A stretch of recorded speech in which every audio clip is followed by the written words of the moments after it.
Soeharto ini memang pembangun terbesar di Indonesia, tapi sekaligus juga perusak terbesar di Indonesia gitu.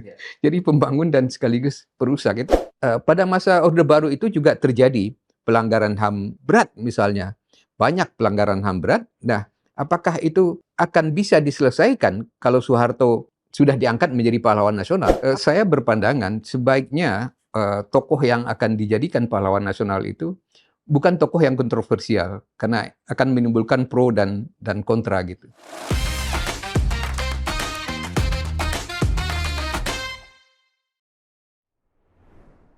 Salam Pancasila. Kawan, bertemu lagi dengan saya Winarko Ngantiwani di Ruang Dialektika.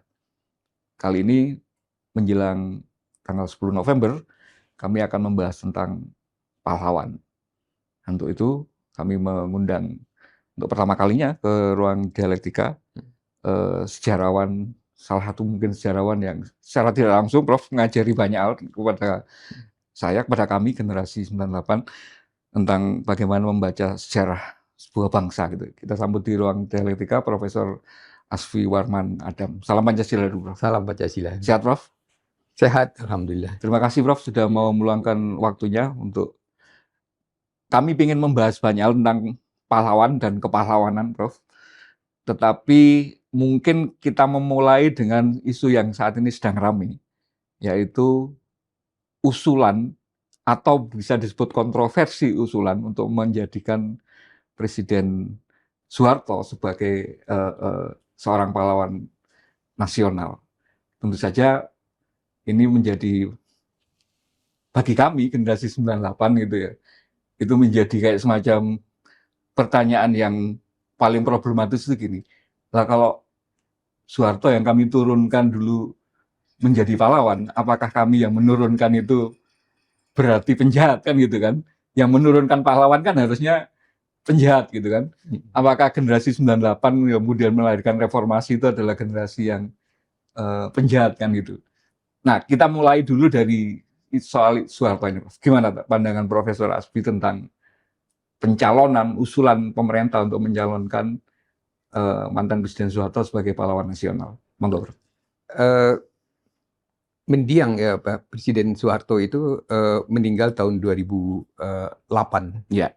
Nah, tahun 2009 untuk pertama kalinya sudah diadakan seminar dalam rangka pencalonan Soeharto sebagai pahlawan nasional, diadakan di Surakarta oleh KNPI Surakarta di Hotel Lorin, hotel miliknya Tommy Soeharto gitu. Nah, pembicaranya waktu itu ada 3 orang. Ya, satu Bupati Karanganyar itu, yang kebetulan dari PDIP ya. Dan kemudian Budiawan dari Gajah Mada, Dr. Budiawan, dan saya sendiri gitu. Nah, kalau ya Ibu Bupati itu mengatakan ya saya terserah saja. Ya, Rustiningsih. Atau bukan Rustiningsih, tapi dari PDIP ya. Nah, dia mengatakan kalau saya terserah kepada masyarakat atau rakyat. Kalau mereka setuju atau saya akan sampaikan ke provinsi pengusulan ini gitu. Lalu kemudian Budiawan itu mengatakan Soeharto ini memang tokoh, tapi beliau ini sangat kontroversial gitu. Saya juga menambahkan kemudian itu ada pernyataan wawancara orang biasa gitu ya mengenai Soeharto ini yang saya pikir juga mungkin ada benarnya juga gitu. Dia mengatakan bahwa Soeharto ini memang pembangun terbesar di Indonesia, tapi sekaligus juga perusak terbesar di Indonesia gitu. Jadi pembangun dan sekaligus perusak, itu kan paradoks sekali. Apakah mungkin hal itu gitu terjadi gitu? Nah, jadi saya juga mengatakan beliau ini kontroversi dalam arti ada jasanya dalam pembangunan dan lain-lain, tapi di sisi yang lain beliau juga terkait dengan pelanggaran HAM berat. Jadi ada sisi baik dan buruknya. Nah, saya berpandangan sebaiknya tokoh yang akan dijadikan pahlawan nasional itu bukan tokoh yang kontroversial karena akan menimbulkan pro dan kontra gitu. Lebih baik yang tidak ada kontroversinya atau sangat sedikit kontroversinya gitu. Tokoh yang akan diajukan gitu. Jadi artinya kesimpulan seminar yang pertama itu tidak setuju Soeharto diajukan gitu. Itu acaranya KNPI. Acara KNPI dan di mungkin hotelnya. mereka salah pilih orang ya yang diundang. Salah pilih narasumber ya. Narasumber, dan beberapa bulan kemudian diulang gitu. Diulang seminarnya juga di Solo gitu. Tapi pembicaranya lain. Pembicaranya yang lain gitu. Dan kemudian dari situ tahun 2010 diajukan Soeharto sebagai pahlawan nasional gitu. Nah, kemudian kita tahu diulang lagi, belum diterima, diulang lagi tahun 2015 dan sekarang untuk kesekian kalinya. Yang menghambat Soeharto sebagai pahlawan nasional itu dikatakan itu adalah TAP MPR nomor 11 tahun 1998. TAP itu tentang pemerintahan yang bersih dan bebas dari KKN, korupsi, kolusi, dan nepotisme. Nah, pada pasal 4 itu dikatakan bahwa pemberantasan KKN itu dilakukan dengan tanpa memandang bulu gitu. Tanpa pandang bulu, termasuk terhadap mantan Presiden Soeharto gitu. Jadi nama Soeharto itu ada muncul di dalam TAP itu gitu. Nah, dan kemudian beberapa bulan yang lalu, jadi tahun 2024 itu, fraksi Golkar itu menanyakan tentang keberadaan dari TAP nomor 11 tahun 1998 itu. Dan jawaban dari pimpinan MPR bahwa TAP itu masih berlaku. Dan TAP itu masih berlaku bahkan sampai kita berhasil ya menciptakan pemerintahan yang bersih dan bebas dari KKN itu. Jadi TAP itu akan berlaku selamanya gitu. Nah, tetapi di dalam TAP, di dalam jawaban dari pimpinan MPR pada bulan Oktober tahun 2024 itu dikatakan bahwa gugatan terhadap mantan Presiden Soeharto itu sudah dilakukan secara pidana. Dan itu menjadi terhenti atau gugur karena meninggal. Tetapi gugatan perdata itu masih berjalan kemudian, dan hasil dari pengadilan maupun peninjauan kembali itu menyatakan bahwa yayasan milik Soeharto seperti Super Semar itu harus membayar ganti rugi kepada negara. Dan di dalam jawaban pimpinan MPR itu belum semuanya dibayarkan. Jadi artinya yayasan itu belum membayar lunas ya utang mereka kepada negara. Jadi saya di dalam hal ini berbeda pendapat misalnya dengan Profesor Mahfud MD yang mengatakan secara yuridis tidak ada persoalan lagi Soeharto untuk diusulkan sebagai pahlawan nasional. Saya mengatakan masih gitu karena tanggungan perdatanya ini, pembayaran ganti rugi untuk negara ini belum selesai gitu. Nah, itu yang menjadi batu sandungan ya untuk Soeharto sebagai pahlawan nasional. Namun kalau bukan hanya itu tentunya gitu, bahwa kita tahu bahwa sejak dari masa Orde Baru itu sudah terjadi serangkaian pelanggaran HAM berat selama 30 tahun itu. Tapi bukan hanya terhadap satu kelompok gitu. Ada orang yang mengatakan bahwa Soeharto itu mikul dhuwur mendem jero gitu. Dia menghormati dan menghargai pemimpin sebelumnya. Dan kenyataannya juga pada tahun 69 dan tahun 70 Soeharto itu menahan mantan Presiden Soekarno itu di Wisma Yaso. Dan padahal masih sakit kondisinya saat itu kan. Masih kesehatannya sakit, menurun ya. Sangat menurun, bahkan ada yang mengatakan bahwa beliau itu harus cuci darah karena ginjalnya sudah tidak berfungsi gitu. Nah, itu tidak dilakukan. Bahkan Profesor Mahar Marjono mengatakan ada obat yang dia resepkan, tapi resepnya itu disimpan saja di laci gitu. Dan saya ketika ada yang mengatakan atau menulis betulkah ini Presiden Soekarno itu dibunuh gitu, secara pelan-pelan. Saya menanyakan itu secara yuridis itu kepada Dr. Kartono Muhammad. Dr. Kartono Muhammad ini dulu pernah menjadi ketua ID, tetapi beliau itu juga memiliki 8 bundel dari catatan perawat. Tapi ini bukan catatan dokter atau presiden, catatan dokter kepresidenan, tapi catatan perawat Yang merawat sehari-hari. yang merawat sehari-hari Soekarno di Wisma Yaso. Oke. Jadi selama hampir 2 tahun itu. Nah, dari 8 bundel catatan itu terlihat bahwa di situ ada diukur tensinya, kemudian kalau sakit itu dikasih obat penenang, sakit kepala, atau Valium gitu.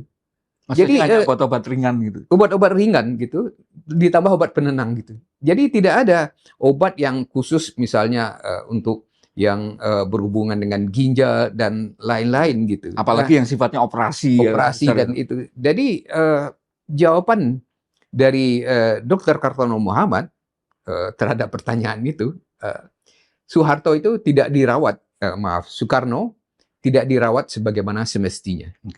Jadi tidak memenuhi standar perawatan, apalagi terhadap seorang presiden ya, mantan presiden gitu. Nah, itu yang terjadi, itu sudah mengawali ya, atau berbarengan dengan kekerasan yang terjadi pada masa Orde Baru. Dan kita tahu bahwa sejak bulan Oktober tahun 65 itu sudah bukan hanya pembunuhan terhadap 6 orang jenderal dan beberapa perwira, ada 10 orang pahlawan revolusi itu di Jakarta maupun di Jogja, tapi ada 500.000 orang yang menjadi korban di Jawa, Tengah, Jawa Timur, Bali, dan Sumatera Utara. Sangat banyak, bahkan Sarwo Edi mengatakan jumlahnya itu sampai 2 juta gitu. Nah, ini suatu ya pembunuhan yang, atau suatu pembunuhan massal yang terbesar di dalam sejarah Indonesia. Nah, itu pertanyaannya itu tanggung jawab siapa gitu kan gitu. Prof, saya memegang manuskrip buku yang rasanya ini harusnya terbit secepatnya itu 10 November. Yang ini ditulis Prof Hasbi cukup lengkap, dan kemudian di bab satunya itu khusus ngomong tentang problem ketika mengajukan Soeharto sebagai pahlawan nasional gitu. Ajari kami Prof untuk memberi semacam panduan gitu. Harusnya sosok yang tadi sudah disinggung singkat ya. Sosok yang seperti apa sih yang pantas untuk kemudian dianggap sebagai pahlawan nasional itu? Karena kan label ini harusnya label yang sangat selektif, yang memang sudah terbukti secara sejarah, tidak ada yang memperdebatkan bahwa perannya memang besar sekali, jasanya terhadap negara ini. Sehingga ketika seseorang dilabeli sebagai pahlawan nasional, memang sudah sepantasnya dan sepatutnya lah dia diangkat sebagai pahlawan nasional. Kriteria seharusnya itu seperti apa, Bro? Kriteria pahlawan nasional itu jelas orang yang berjasa sangat besar untuk nusa dan bangsa gitu. Kemudian juga di dalam undang-undang tahun nomor 20 tahun 2009 itu juga dikatakan orang yang berjuang sepanjang hayatnya gitu. Sepanjang hayatnya. Iya, jadi bukan orang yang pada masa mudanya dia aktif dalam pergerakan, tapi kemudian bertahun-tahun kemudian dia tidak ada lagi ya di dalam perpolitikan. Nah, tidak demikian. Dan kemudian yang ketiga, dia berjuang melebihi tugasnya gitu. Jadi dia berjuang bukan sebagai pegawai negeri misalnya, dia hanya mengerjakan apa yang harus dikerjakan sehari-hari. Tetapi dia lebih dari itu. Beyond dari tugasnya itu. Nah, ini yang menjadi kriteria yang menyebabkan ya beberapa orang pahlawan itu ya betul-betul ya orang pilihan gitu. Ya, pahlawan sejak dari diangkat tahun 59. Misalnya dalam pengangkatan periode pertama itu ada Ki Hajar Dewantoro misalnya gitu. Ada Abdul Muiz juga. Abdul Muiz itu dikenal banyak orang itu sebagai sastrawan ya. Dia penulis pada masa Balai Pustaka, tetapi dia menulis itu justru ketika dia diasingkan Ya. di Jawa Barat gitu. Dan dia ada di Volkskrad, berjuang di Volkskrad. DPR ya, zaman Iya, kita ya. dan tokoh dari Serikat Islam gitu. Nah, jadi itu yang kemudian juga bertahun-tahun kemudian juga ada beberapa tokoh banyak. Tahun 64 itu misalnya ada tokoh-tokoh seperti Kartini, Cut Nyak itu diangkat pada tahun 64. Juga pada tahun 64 itu juga karena pada masa itu zaman Nasakom ya. Ya. Nasionalis agama komunis itu agak masih legal ya. Masih legal pada tahun 64 itu ada Alimin dari PKI, tetapi juga dari kalangan Islam itu ada NU dan Muhammadiyah. Dari kalangan NU itu ada 2 orang yang diangkat pada tahun 64 itu Kiai Haji Hashim Asy'ari dan Wahid Hasyim.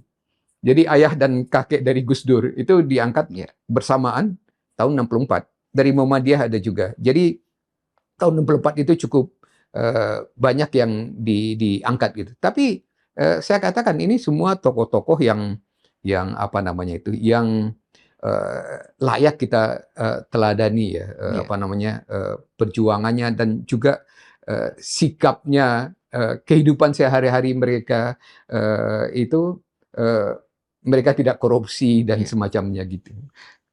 Kenapa kemudian pengusulan mantan Presiden Soeharto ini selalu rasanya menjadi kontroversi, Prof. Karena ini kan sejak ya, tadi Prof sudah bilang sejak tahun meninggalnya beliau tahun 2008. Bahkan setahun kemudian itu kan sudah ada upaya gitu ya untuk kemudian mencoba mengajukan gitu. Dan itu kan rasanya upaya itu selalu muncul sampai setiap kali, saya rasa setiap kali menjelang pemilu itu menjadi juga salah satu isu gitu.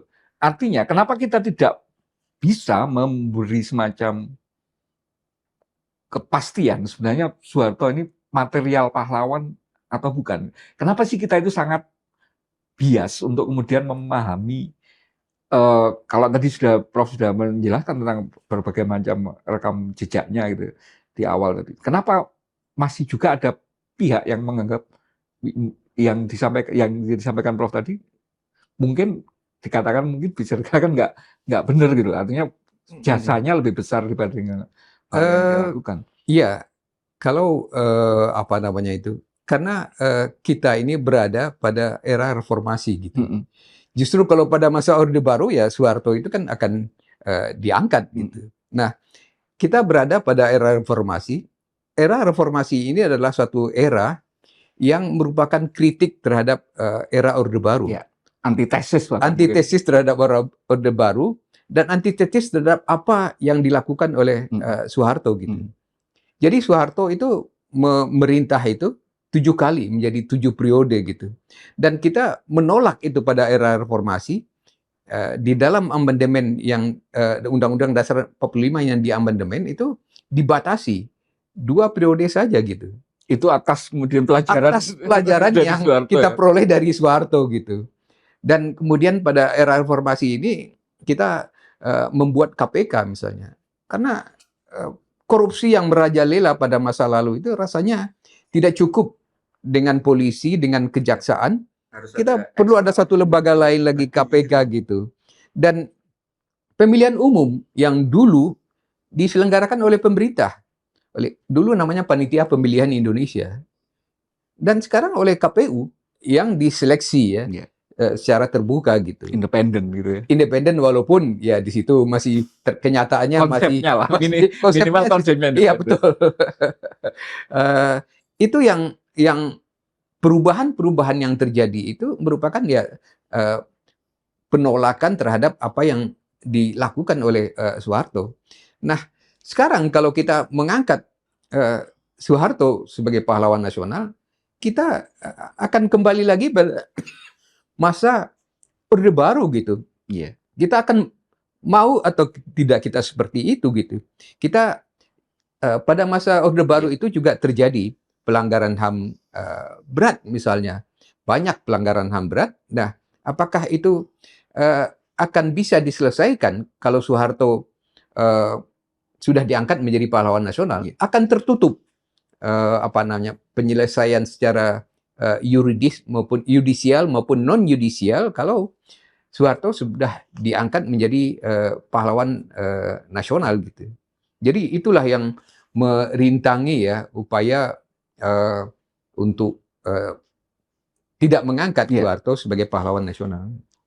Prof. Asbib sudah menyinggung bahwa ada pelanggaran HAM yang kemudian itu memang menjadi masih, kalau saya bilang masih menjadi utang masa lalu kita gitu kan, generasi hari ini untuk mengakui mulai dari 65 sampai kekerasan terhadap kelompok-kelompok kritis kanan Islam yang kemudian peristiwa Tanjung Priok, peristiwa Talang Sari, dan sampai ujungnya tahun 98 kan itu kan ujung pemerintahan.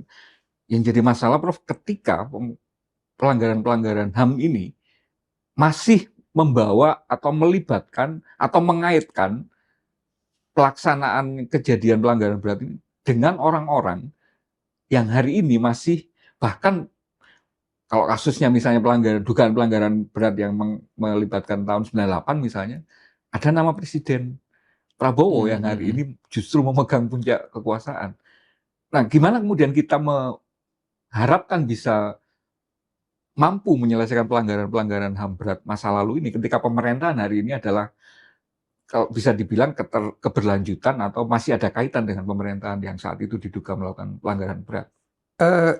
Ya itulah sebabnya pengangkatan Soeharto sebagai pahlawan nasional itu menurut saya itu satu paket dengan upaya untuk menulis ulang sejarah, untuk menulis sejarah Indonesia yang baru, yang di dalamnya itu akan mengagungkan keberhasilan pembangunan Orde Baru.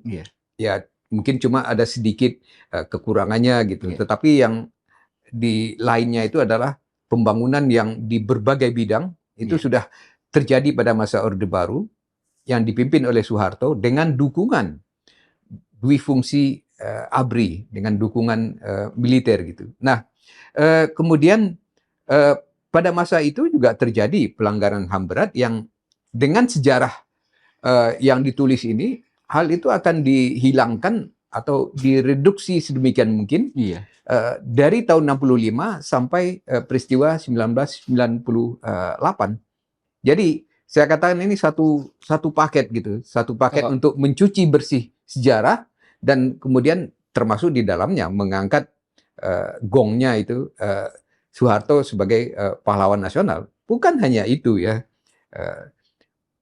Tidak termasuk di dalam 40 orang yang diusulkan, karena memang itu usulan yang cukup lama ya, 40 calon pahlawan nasional, tetapi sudah mulai ada seminar itu untuk atau membicarakan dua tokoh yang bisa dijadikan pahlawan nasional, yaitu yang pertama adalah Sumitro Djahadikusumo, ayah dari Presiden Prabowo, dan yang kedua itu Margono Djahadikusumo, kakek pendiri Bank Sentral gitu. Nah, yang katanya juga akan menggusur label Bapak Koperasi gitu. Yang Dudu Hatta katanya juga sekarang supaya gelar itu diserahkan kepada Margono Djahadikusumo gitu. Jadi upaya-upaya itu sudah berjalan gitu ya. Walaupun mereka berdua itu belum termasuk dalam 40 yang diusulkan sekarang, tapi sejarawan pun juga kadang-kadang di beberapa kota saya lihat itu bersemangat gitu untuk menyeminarkan dua orang itu dengan pertimbangan itu kalau diusulkan kan tidak akan ditolak gitu. Nah, yang seperti itu kan sangat bias, sangat ada di sana benturan kepentingan gitu. Nah, kalau mengenai hal ini saya salut kepada mantan Presiden Susilo Bambang Yudhoyono gitu. Pada masa pemerintahan Susilo Bambang Yudhoyono pernah ada wacana untuk mengusulkan mertuanya Sarwo Edi Wibowo itu menjadi pahlawan nasional. Ketika itu anak-anak dari Pak Sarwo itu ditanya, ya silakan, kami senang diusulkan gitu. Secara resmi itu belum masuk ke Dewan Gelar ya usulan itu. Tetapi wacana itu sudah menjadi terputus gitu karena Presiden SBY mengatakan dia tidak ingin di situ ada benturan kepentingan. Jadi biarkanlah apa namanya itu tokoh atau mertuanya itu sendiri diangkat kemudian oleh presiden selanjutnya ketika gitu. Jadi dia sudah tidak menjabat lagi kan gitu. Ketika dia tidak menjabat lagi sehingga dia terhindar dari benturan kepentingan gitu. Nah, pertanyaannya apakah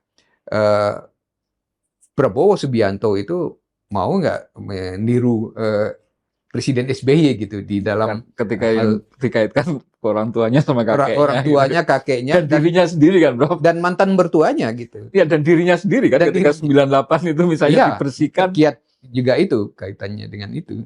Prof Hasbi juga pernah ditunjuk oleh Komnas HAM, koreksi saya mungkin kalau memorinya kurang akurat, itu menjadi tim yang mengkaji berbagai macam pelanggaran HAM yang dilakukan oleh mantan Presiden Soeharto dan itu spesifik sekali menyebut pelanggaran HAM yang dilakukan oleh hasilnya saat itu kan penugasan dari lembaga negara. Iya, jadi Komnas HAM hasilnya saat itu gimana penilaian itu? Komnas HAM itu pada tahun 2003 ya. Saya ingatkan 2003. Jadi pada awal reformasi ya, ketika muncul tuntutan atau gugatan untuk mengadili Soeharto gitu. Nah, dibentuk tim itu anggotanya 25 orang. Masih ada Munir waktu itu di situ. Dan saya ikut di dalam tim namanya pengkajian penyelidikan HAM berat Soeharto. Jadi sudah langsung menyebut nama Soeharto. Kita melakukan analisis terhadap berbagai kasus pelanggaran HAM berat yang terjadi pada masa Orde Baru. Dan tim ini karena tujuannya itu untuk bagaimana bisa mengajukan kasus ini ke pengadilan HAM Head-Oak, kami harus memilih 2 kasus yang sangat kuat untuk mengadili mantan Presiden Soeharto itu. Artinya identifikasinya sebenarnya banyak. Ada banyak. Jadi ada kasus Tanjung Priok, ada kasus Talang Sari Lampung, yang ada kasus kasus 65 itu secara keseluruhan ada Petrus dan kasus lain-lainnya gitu sepanjang Orde Baru. Nah, dari berbagai kasus itu saya kebetulan waktu itu meneliti kasus yang terkait 65 tapi lebih khusus lagi Pulau Buru, pembuangan ke Pulau Buru. Itu kalau orang luar menyebutnya kamp konsentrasi kan itu sebenarnya. Kamp konsentrasi yang ada di Pulau Buru. Orang ditahan tanpa ada 11.000 orang. Kejahatan pidananya apa? Betul, 11.000 orang dari Tapol golongan B itu yang dari Pulau Jawa itu dibuang ke Pulau Buru tanpa proses pengadilan. Dalam waktu yang tidak dapat ditentukan. Mereka dibuang tahun 69. Tahun 79 itu karena ada desakan dari dunia internasional, kemudian baru dibebaskan. Jadi 10 tahun mereka di sana sebanyak 11.000 orang gitu. Nah, tim yang dibentuk pada tahun 2003 itu mengambil kesimpulan ada 2 kasus yang sangat kuat untuk menyeret Soeharto ke pengadilan. Yang pertama itu adalah kasus Pulau Buru. Kasus Pulau Buru ini sangat kuat karena tempatnya jelas. Jadi Pulau Buru, lokusnya, waktunya jelas, tahun 69 sampai 79, pelakunya jelas, korbannya jelas. Korbannya itu adalah Tapol golongan B. Dan saat itu masih banyak yang hidup. Iya, masih ada yang hidup. Dan kemudian yang kedua pelakunya jelas. Karena pelakunya itu adalah, penanggung jawabnya itu adalah Jaksa Agung yang diperintahkan oleh Komkamtib. Jadi Jaksa Agung itu menjadi namanya Kepala Resettlement Pulau Buru. Waktu itu Maijen Sugiharto. Nah, dia melaksanakan perintah dari Komkamtib dan garis komando dari Komkamtib kepada Presiden Soeharto itu sangat jelas. Tidak merupakan garis yang terputus. Jadi kami menganggap bahwa Soeharto memang terlibat by commission melaksanakan dan by omission membiarkan itu terjadi gitu. Jadi kasus itu sangat kuat bahwa ada 11.000 orang dalam waktu tertentu yang kerja paksa tanpa proses pengadilan di sana, dan kami menganggap ini pelanggaran HAM berat, kejahatan terhadap kemanusiaan. Ya. Yang kedua itu kasus Petrus. Kasus pembunuhan misterius yang terjadi tahun 80-an di beberapa kota terutama beberapa kota di Jawa itu. Kasus itu menjadi sangat kuat karena bukti-buktinya ada dan karena ada pengakuan. Di sini ada buku ada pengakuan dari waktu itu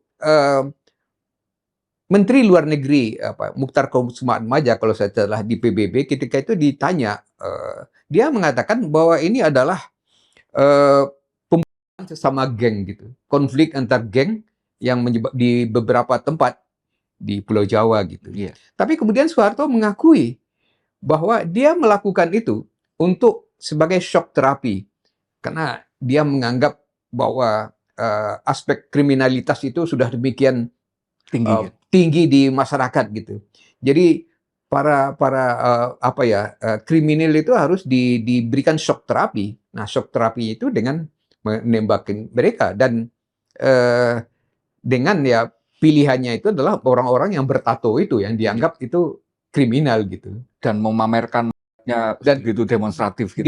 Memamerkannya di tempat-tempat terbuka untuk menakutkan orang untuk melakukan kejahatan gitu.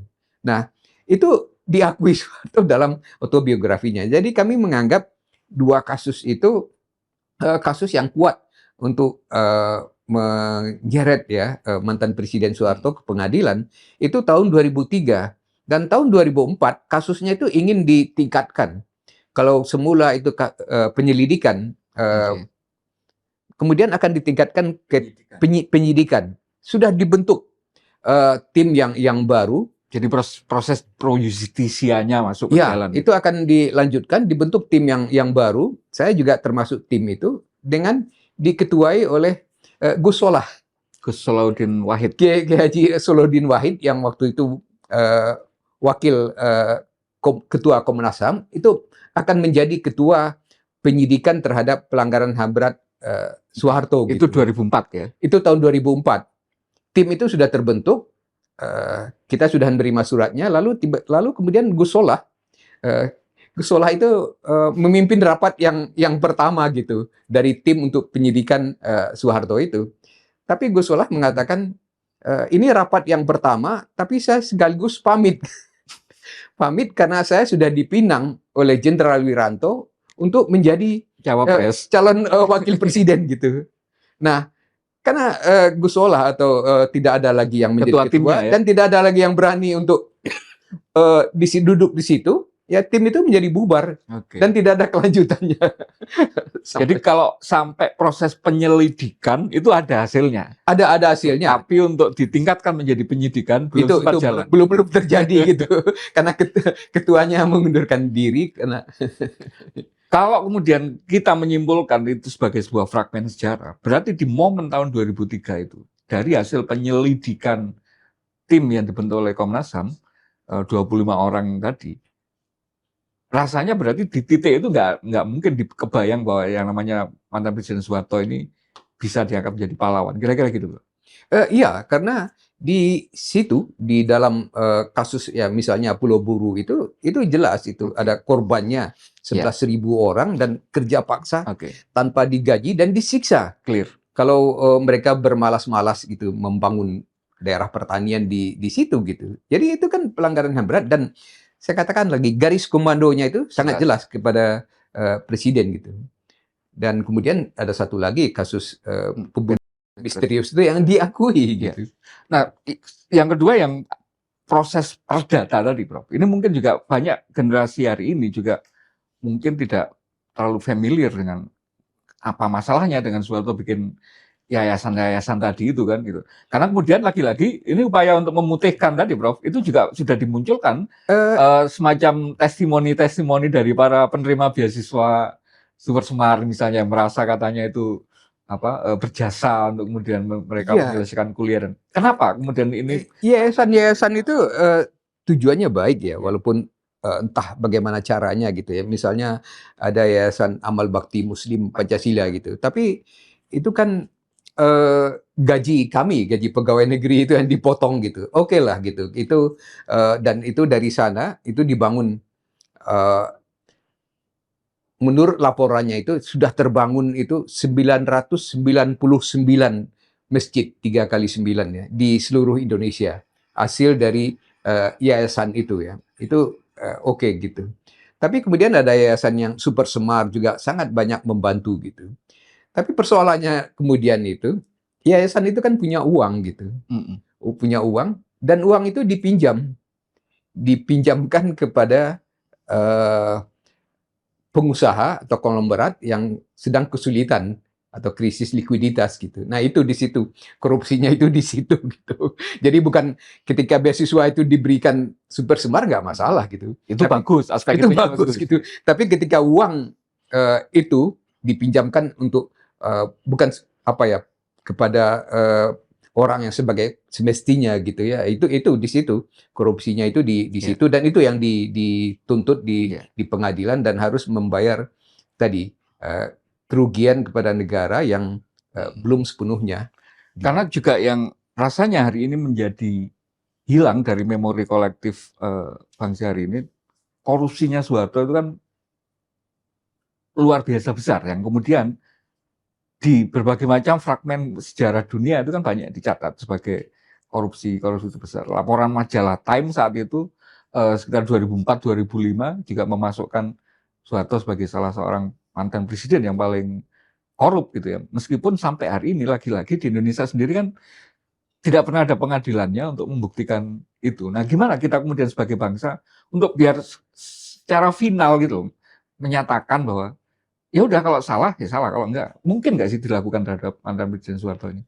Eh, yang sudah dilakukan itu kan tuntutan pidananya itu sudah dilakukan, tapi kan itu terhenti Karena meninggal tadi. karena meninggal gitu. Nah, tuntutan perdata yang sudah eh, dikerjakan oleh Kejaksaan Agung itu ya terhadap yayasan-yayasan itu dan di situ juga terbukti melanggar hukum dan harus membayar kerugian gitu. Dan itu belum dilunasi gitu.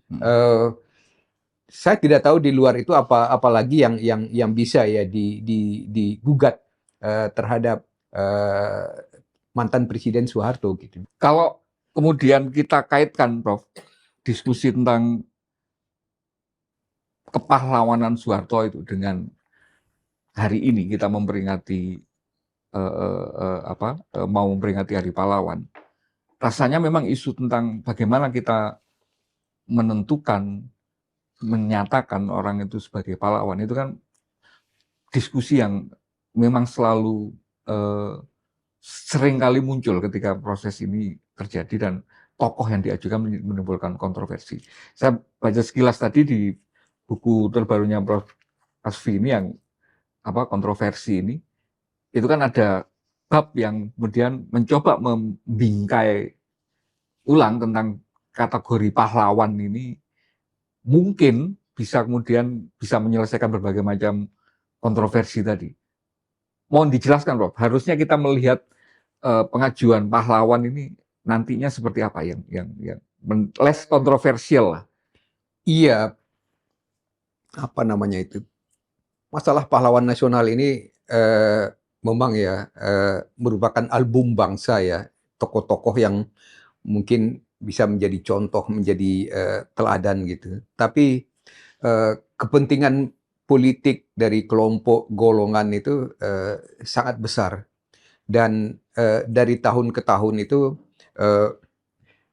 terjadi ya pertarungan ataupun juga tekanan supaya calon yang bersangkutan itu menjadi pahlawan nasional. Yeah. Dan contohnya itu mengenai pencalonan yang terhadap Muhammad Natsir gitu.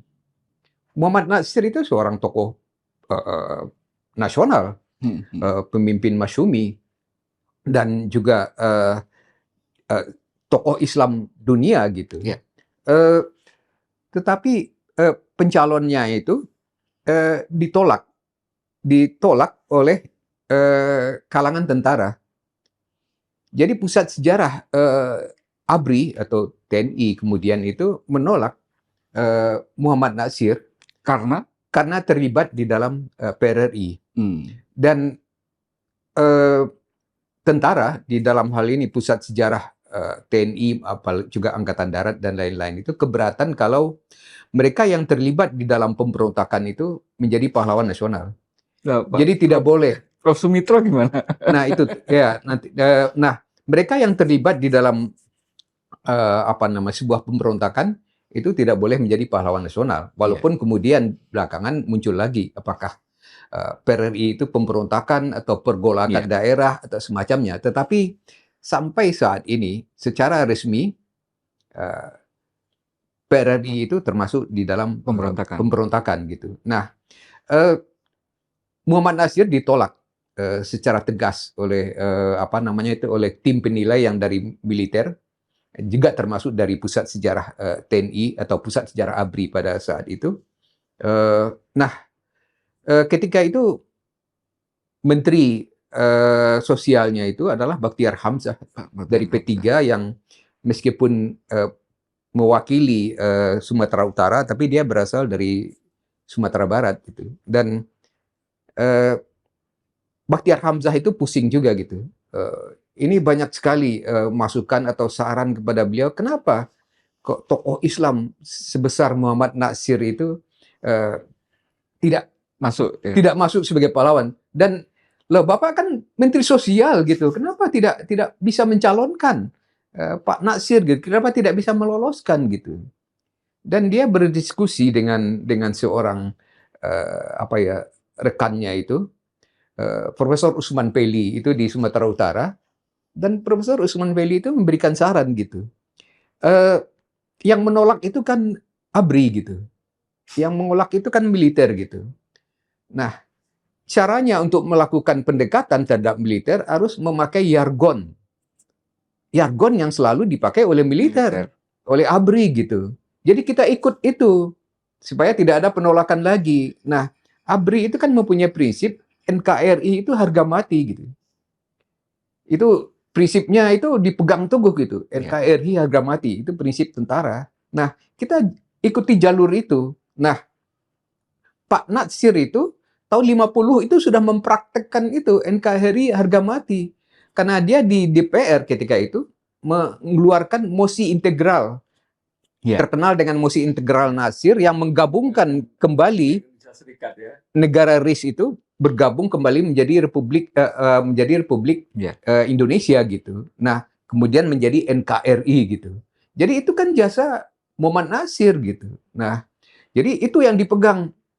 Nah, dengan prinsip itu diadakan pendekatan terhadap kalangan tentara bahwa justru Pak Natsir itu sangat cinta NKRI, bahkan beliau yang sangat berjasa gitu. Nah, kemudian kalangan tentaranya mungkin tidak menolak begitu seperti semula ya. Dan kemudian gitu ya. Iya, Pak Bakhtiar Hamzah itu datang ke Presiden SBY pada saat itu. Ini Pak Natsir ini kami sudah melakukan ya pembicaraan dengan pihak ABRI gitu dan pihak TNI, dan kemudian ini kan beberapa bulan lagi akan ada pemilihan presiden, Pak. Tahun 2000, ini tahun 2008 itu disampaikan beberapa bulan lagi akan ada pemilihan presiden, dan Pak Natsir ini pendukungnya sangat banyak dari kalangan Islam. Beliau itu tokoh nasional dan tokoh dunia untuk Islam gitu. Nah, kemudian bulan November tahun 2008 Pak Natsir itu menjadi pahlawan nasional. Jadi perlu perjuangan yang Dan ada apa pendekatan-pendekatan yang memberi benefit politik gitu ya oh iya, terhadap ya jelas seperti itu gitu. penguasa yang sekarang gitu ya. Nah itu contoh ya dari bagaimana ya. Dan walaupun nanti kan guru juga pusing juga. Bagaimana mengajarkan ini? Kok pahlawan bisa juga sekaligus pemberontak Pemberontak. ya? Nah, itu persoalan lain. Enggak, saya memahami bahwa berbagai macam kontroversi itu seringkali muncul karena apa yang kita pahami dari sejarah masa lalu itu memang seringkali dipahami oleh generasi yang berikutnya atau generasi hari ini. Itu parsial sekali, bro. Parsial dalam hal keutuhan informasinya maupun parsial dalam hal perspektif memahami apa yang saat itu terjadi gitu kan. Salah satu yang kemudian tadi saya ingat membaca bukunya Prof. Asvin misalnya, ketika kita melihat sosok seperti Mr. Amir Syarifuddin, ini kan kemudian juga ada aspek tragisnya gitu kan. Sedemikian besar perannya dia dalam proses pra sampai awal-awal kemerdekaan, bahkan mencapai posisi tertinggi sebagai pemimpin republik yang masih sangat muda itu.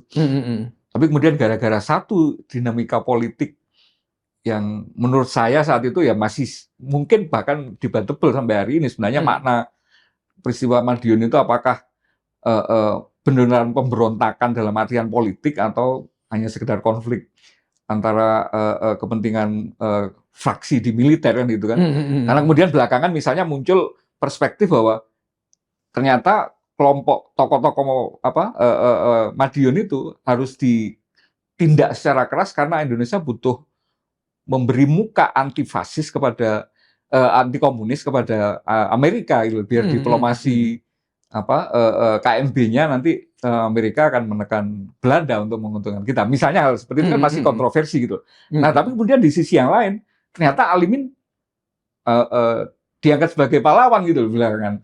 Nah, gimana kemudian kita generasi berikutnya ini memahami sosok-sosok kontroversial seperti ini? Tan Malaka itu kan baru-baru aja kemudian namanya bersih gitu kan. Tapi selama Orde Baru itu kan dianggap sebagai pahlawan, sebagai penjahat gitu kan.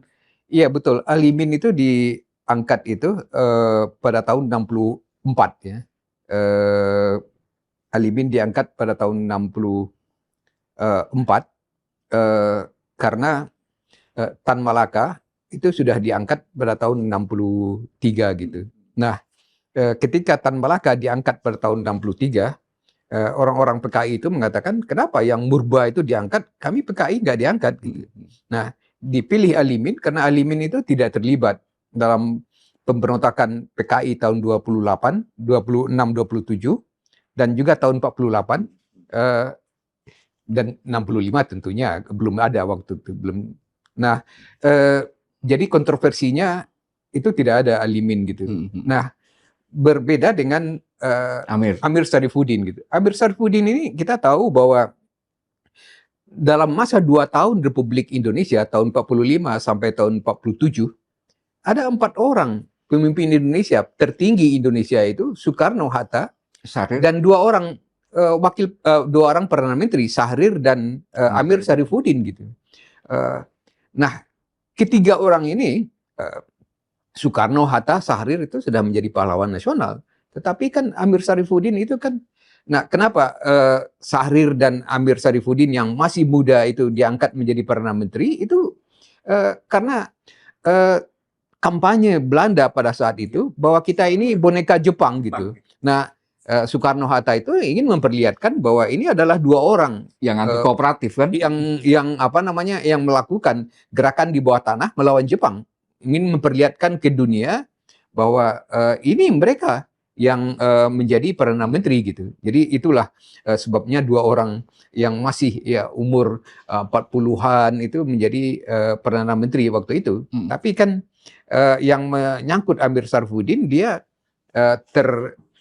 terlibat ya di dalam peristiwa Madiun itu yang sampai sekarang ya menurut saya masih perlu kita kaji ulang. Itu apakah itu suatu pemberontakan ada suatu apa namanya itu rumusan yang diajukan oleh seorang penulis R.C. Setiawan itu, apakah peristiwa Madiun itu satu kudeta atau coup de fil gitu. Kudeta itu maksudnya suatu pemberontakan yang terjadi pada suatu negara, atau ini suatu peristiwa daerah saja di Madiun dan sekitarnya. Jadi bukan dan juga tidak ada kaitannya tadi dengan apa Republik Soviet Madiun itu. Ya. Ini bukan republik, ini kan suatu peristiwa yang terjadi di daerah Madiun dan sekitarnya gitu. Dan kemudian apakah itu lebih banyak disebabkan oleh karena ada kebijakan reorganisasi dan relasionasi tentara yang menyebabkan sebagian tentara itu nggak punya kerjaan, tidak punya kerjaan lagi gitu. Termasuk juga laskar-laskar gitu. Nah, ini apakah kita lebih melihat karena itu gitu. Jadi bahwa kemudian memang Soekarno berpidato itu pilih Soekarno-Hatta atau Musso Amir Syarifuddin gitu. Itu lebih banyak ya justru karena situasi pada saat itu yang kita juga ingin atau Indonesia pada saat itu ingin memperlihatkan ingin mendapat dukungan dari Amerika dan ingin memperlihatkan untuk itu kita memperlihatkan kita bukan komunis gitu. Jadi kepentingan itu yang menyebabkan peristiwa Madiun itu menjadi apa namanya kontroversi gitu. Bahkan kontroversi itu menyangkut Soeharto juga gitu. Karena Soeharto waktu itu ditugasi gitu untuk datang ke Madiun dan untuk melaporkan waktu itu apa yang terjadi di Madiun, dan dia tidak melaporkan itu suatu apa namanya pemberontakan dan dia juga di dalam peristiwa Madiun itu menulis kepada salah seorang apa namanya itu Kolonel Joko Suyatno yang orang kiri, Paduka Kolonel itu datang ke Jogja, saya akan jamin keselamatan Paduka gitu. Jadi artinya dia ternyata sudah punya apa namanya manuver tersendiri gitu. Di bawah bukan apa namanya di bawah Sudirman gitu. Jadi Soeharto pun juga ada persoalan dengan sejak dari Madiun gitu. Masih ada simpatisannya juga gitu. Saya tidak tahu dia kiri atau kanan gitu ya, tetapi yang jelas gitu pada tahun 65 gitu Kolonel Latif itu menganggap bahwa Soeharto itu masih kelompok mereka gitu. Sehingga dia diberitahu apa yang akan dilakukan pada tanggal 30 September dini hari itu. Dilapori ya bahkan. Dilapori gitu. Baik, Prof.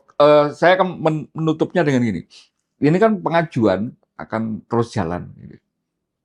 Tapi juga kemudian setiap tahun kita itu juga, ya ini saya pikir sebagai salah satu karakter sebuah bangsa yang besar adalah selalu bisa menghargai jasa-jasa pahlawannya. Gitu. Nah, apakah kemudian selalu kita akan memperingati Hari Pahlawan itu dengan dalam tanda petik direcoki dengan perdebatan Soeharto ini apa pahlawan atau tidak, dan Orde Baru itu bermasalah atau tidak, sepanjang kemudian ketika kita itu nggak punya mekanisme yang tadi Prof sudah menyinggung contoh zamannya SBY gitu, mekanisme yang penentuan pahlawan ini memang benar-benar mekanisme yang tidak berkepentingan politik, tidak berkepentingan untuk mencuci dosa masa lalu dari kelompok-kelompok tertentu yang hari ini berkuasa misalnya. Tapi kemudian menjadi sebuah proses kenyadaran bahwa secara kolektif memang kita mengakui jasanya seseorang itu. Gimana caranya untuk bisa mencapai ke sana? Iya, bahwa sejak Orde Baru ya, proses pencalonan itu ada standarnya ya. Dimulai dari kabupaten kota, kemudian ke provinsi, dan kemudian ke Kementerian Sosial. Dan setelah itu ke Dewan Gelar sebelum ke Presiden. Jadi berjenjang. Jadi supaya tujuannya supaya yang terseleksi itu betul-betul tokoh apa ya, tokoh panutan yang sudah betul-betul memenuhi syarat gitu. Walaupun di dalam prakteknya terjadi juga anomali ataupun pengecualian gitu. Jadi pengecualian misalnya pada masa Orde Baru itu menyangkut Maijen Basuki Rahmat gitu. Ya, Maijen Basuki Rahmat ini adalah jenderal yang super smart. membawa surat perintah 11 Maret dari Bogor ke Jakarta. Dan Basuki Rahmat itu diangkat menjadi pahlawan nasional itu pada hari kematiannya. Dan agak ini juga ya, agak perlu dicatat juga begitu dekatnya Soeharto kepada Basuki Rahmat ini. Soeharto melayat itu 2 kali datang ke rumahnya. Nah, dan diangkat kemudian pada hari yang sama itu Basuki Rahmat sebagai pahlawan nasional. Dan yang lainnya ya tentu bisa dimaklumi, yang juga diangkat beberapa waktu setelah meninggal, yaitu istri Soeharto gitu. Tin Soeharto itu meninggal tahun 1996 bulan April, bulan Juli itu tanpa proses itu diangkat menjadi pahlawan nasional gitu. Nah, saya melihat ya dari tahun ke tahun itu nuansa politiknya itu saya kira bisa dikurangi itu kalau kita mencoba membuat kriteria baru gitu. Ada pahlawan nasional dan ada pahlawan daerah gitu. Karena saya melihat itu misalnya tahun ini ada 40 orang calon pahlawan nasional. Dari 40 orang itu ada juga yang sudah dicalonkan tahun yang lalu, tapi kemudian karena tahun yang lalu itu belum ada pengangkatan. Ada yang 2 tahun yang lalu, bahkan ada yang 10 dan bahkan 15 tahun yang lalu sudah diusulkan sebagai pahlawan nasional. Jadi begitu lama gitu. Kadang-kadang saya berpikir ini seperti antri naik haji ini antriannya gitu 15 tahun gitu baru waiting list-nya. waiting listnya itu. Nah, saya berpikir lebih baik ada pahlawan nasional dan ada pahlawan daerah. Karena kenyataannya juga sebagian dari yang diusulkan dari dulu sampai sekarang itu juga adalah pahlawan yang levelnya itu level daerah, level lokal gitu. Mereka berkiprah pada tingkat lokal dan tidak ada dampaknya secara nasional, tetapi karena daerahnya itu belum mempunyai pahlawan dan Diajukan. jadi diangkat juga ada unsur representatif di situ gitu. Tetapi untuk yang masa yang akan datang kita bedakan ada pahlawan nasional. Sekarang jumlahnya sudah 206 ya, cukup banyak. Nah, tapi ada pahlawan daerah gitu. Jadi daerah itu perlu dan patut juga menghargai pahlawan daerahnya yang nanti akan dipelajari paling tidak pada tingkat daerah oleh para pelajar dan siswa gitu. Nah, kategori ini pahlawan nasional dan pahlawan daerah ini bisa dilakukan dengan merevisi undang-undang mengenai gelar tanda jasa tanda kehormatan yang tahun 2009 itu. Dan ini menurut hemat saya akan mengurangi juga tensi politik ya. Karena orang sudah tahu bahwa ini ya pahlawan daerah ya, tidak usah terlampau bernafsu juga untuk ikut mencalonkan sebagai pahlawan nasional gitu. Jadi lebih selektif lagi gitu. Dan yang kedua, lebih banyak tokoh yang muncul gitu. Lebih banyak pahlawan-pahlawan yang digali ya perjuangannya. Jadi dengan mengadakan pahlawan nasional dan pahlawan daerah ini. Kalau dari aspek penentu kebijakannya ini, gimana untuk menghindarkan lagi-lagi biar pengangkatan pahlawan ini tidak menjadi lebih bias politik, lebih bias kepentingan politik, apapun kepentingannya gitu ya, untuk baik mengglorifikasi apa yang masa lalu.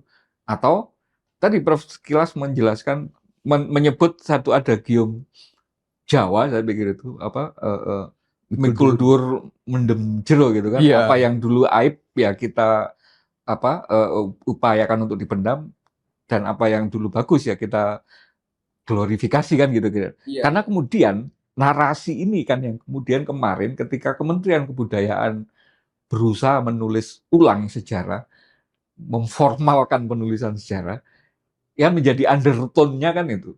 Bagaimana kemudian membuat sejarah masa lalu kita, hal-hal yang baik itu, hal-hal yang buruk itu, ya udahlah nggak usah kita gali gitu. Ini kan kayak anti anti prinsip sejarah bahwa ya kita sejarah boleh kita maafkan, tapi jangan kita lupakan kan gitu kan. Kalau sejarah tidak ditulis benar-benarnya kan nanti jadi kita mengulangi lagi sejarah. Nah, gimana meminimalkan bias politik dari penentu kebijakannya ini? Saya kira harus dilakukan pengawalan terus gitu.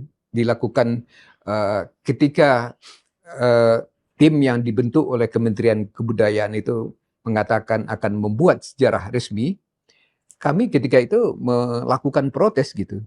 Kalau begitu ada sejarah yang tidak resmi gitu. Dan akhirnya istilah resmi itu dihilangkan gitu. Dan Menteri Kebudayaan itu dipanggil ke DPR yang semula juga mengatakan penulisan ulang sejarah ini dalam rangka hadiah kemerdekaan Indonesia. Dan DPR mengatakan tidak usah tergesa-gesa gitu. Lakukanlah dengan baik sehingga akhirnya ini terundur ya menjadi bulan Desember berkaitan nanti dengan bulan sejarah tanggal 14 Desember baru akan diluncurkan. Tetapi kritik itu dilakukan dan draft yang dibuat itu yang malah tersebar gitu dan diprotes gitu. Dan protes itu ternyata sebagian kecil ya walaupun itu diikuti atau didengarkan. Misalnya bagian-bagian yang mengenai masa pemerintahan Soekarno ketika Konferensi Asia Afrika itu tidak disebut gitu, dan juga kemudian gerakan perempuan itu sama sekali tidak disinggung, sekarang sudah dimasukkan. Jadi Konferensi Asia Afrika yang sangat penting itu, yang menimbulkan dampak luar biasa, itu sudah dibahas gitu. Demikian juga gerakan-gerakan perempuan itu dimasukkan. Jadi karena ada kritik dari luar gitu. Nah, cuma ya persoalannya itu yang tidak semuanya gitu, yang kritik terhadap ya tadi bab mengenai Orde Baru itu yang menceritakan keberhasilan pembangunan itu, kita ingin lihat apakah itu isinya cuma memuji Soeharto gitu. Dan kemudian yang berikutnya yang dipertanyakan itu apakah pelanggaran HAM berat pada masa Orde Baru itu dari tahun 65 sampai tahun 98 itu bisa dimasukkan atau tidak gitu. Itu yang kita lihat hasilnya nanti pada bulan Desember gitu. Apakah misalnya sejarah tahun 65 itu akan ditulis kembali G30S PKI lagi atau sudah mulai menjelaskan ya ada banyak versi tentang peristiwa itu gitu. Ada G30S Soeharto, G30S tentara, kira-kira gitu ya.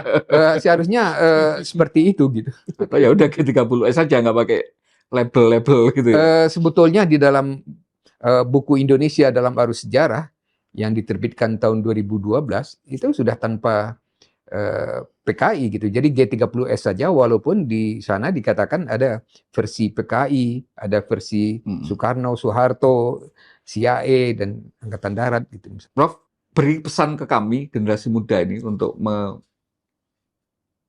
menyambut Hari Pahlawan. Apa sih yang harusnya kemudian kita bangun sebagai sebuah pemahaman gitu terhadap apa makna kepahlawanan gitu.